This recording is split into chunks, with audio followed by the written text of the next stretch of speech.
Hello, I'm Michael Saxon and this video supports my website lastpost.net. The 12 reforms I refer to throughout my videos capture what the military call the ground of tactical importance, or GTI, or at least they used to.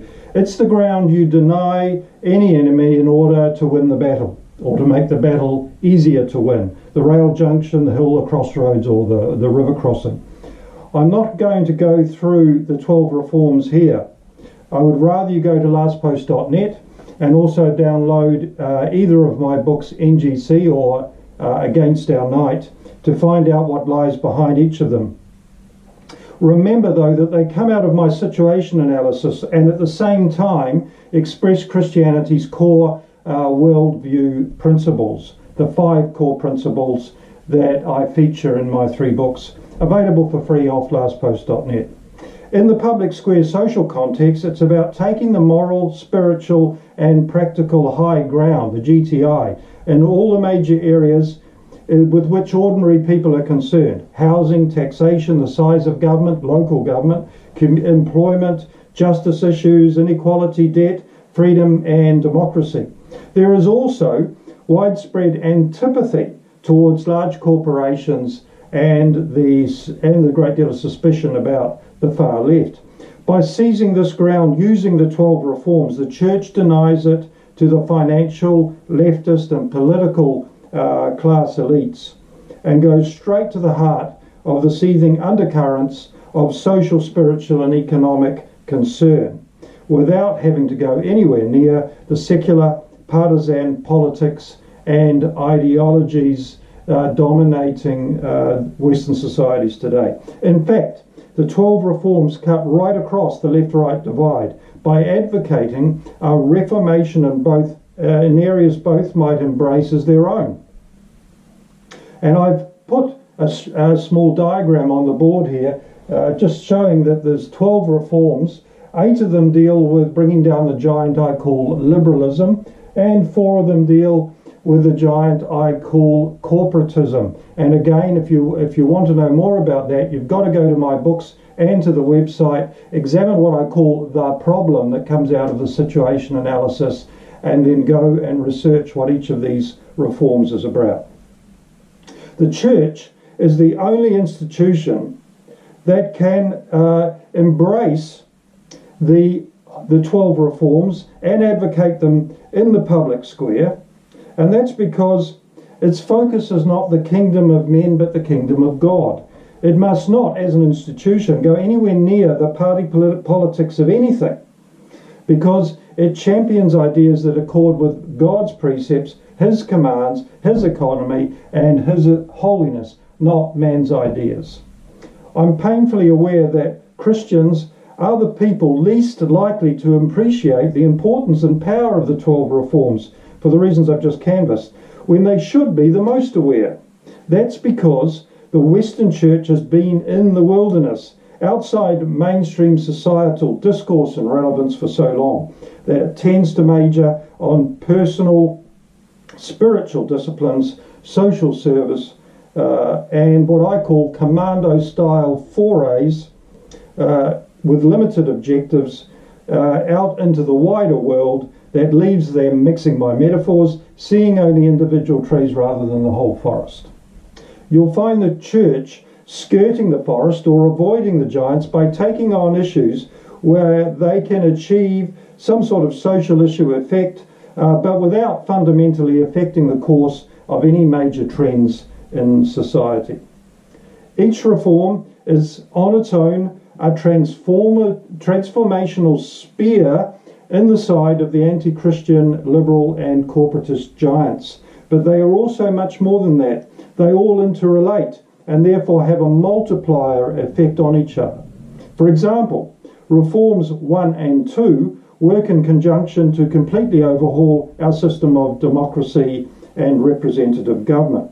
Reform 1 would also support reforms 3, 5 and 6 by opening up the whole social policy space to ideas drawn from the wisdom of crowds that would, through referenda, empower local communities, maximise individual opportunities and preserve Western culture. All aspects that are integral to the NGC model, which is, though, primarily an evangelism and church building strategy. Take Reform 8 as another example. Reforms 3, 4, 5 and 9 all intersect with it in comprehensive ways to make reducing the size of government viable. Justice would be served through Reform 7 and make the management of local community economies and the provision of locally sourced social welfare and crime reduction possible by making disputes resolution and the management of injustice and crime completely accessible, costless and immediate for ordinary people. Reform 12 goes hand in glove with Reforms 7, 8, 9, 10 and 11 and would be easily facilitated if Reforms 1 and 2 were in place. The whole global corporatist model would shrink to manageable proportions, allowing for the intent behind Reforms 3, 5 and 6. Reform 9 looks radical, as do Reforms 10 and 11. Go and have a look. But they would resonate with ordinary people concerned about housing, private debt, financial security, and the importance of their working lives. Reform 9 is a direct enactment of God's command to ban usury, the charging of interest on loans. In Nehemiah 5, even a 1% interest charge is condemned. Check the chapter out. Reform 10 is a direct love your neighbour response to the corruption of true market capitalism by neoliberal corporatism, to create vast personal fortunes, just as the old aristocracies did, off the backs of ordinary people, supercharged in our times by specifically engineered financial market systems only really accessible to this new corporate aristocracy.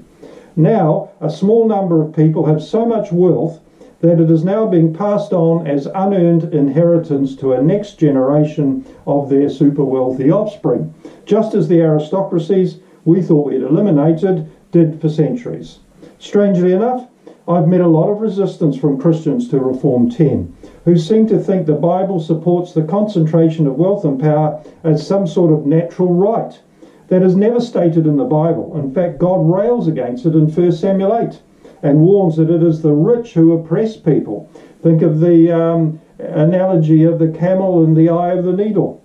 The love of money, remember too, is the root of all kinds of evil. And we've seen just that in our times.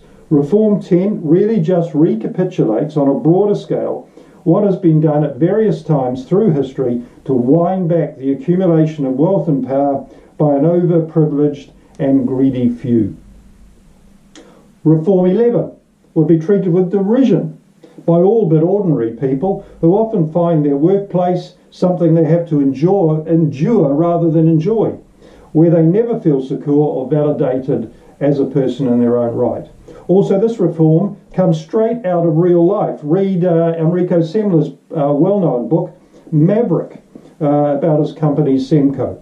It also reflects best practice emerging from organisational behaviour research over many decades, something I studied doing my master's degree. The important point to keep in mind is that this reform is not intended to rob entrepreneurs and businessmen of the right to make decisions and control their own companies. It simply tells them that they must accept that they need to draw on the workplace knowledge and experience of their employees and accept that they are as much part of the company's wealth creation as they are.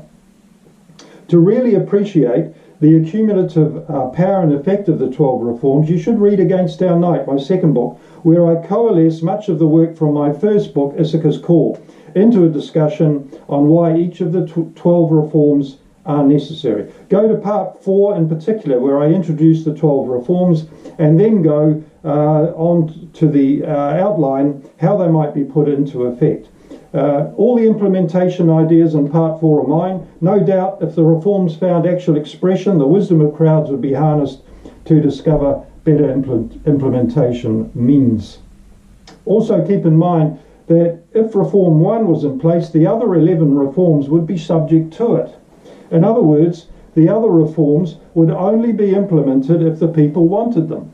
Thus, 2 of the 5 core Christian worldview principles, free will and individual responsibility, find full expression right there.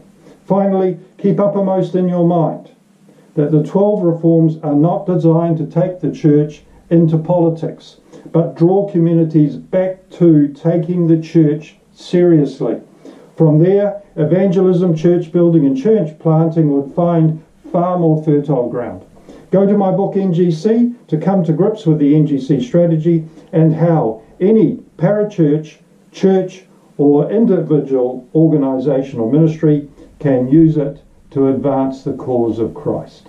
Thank you.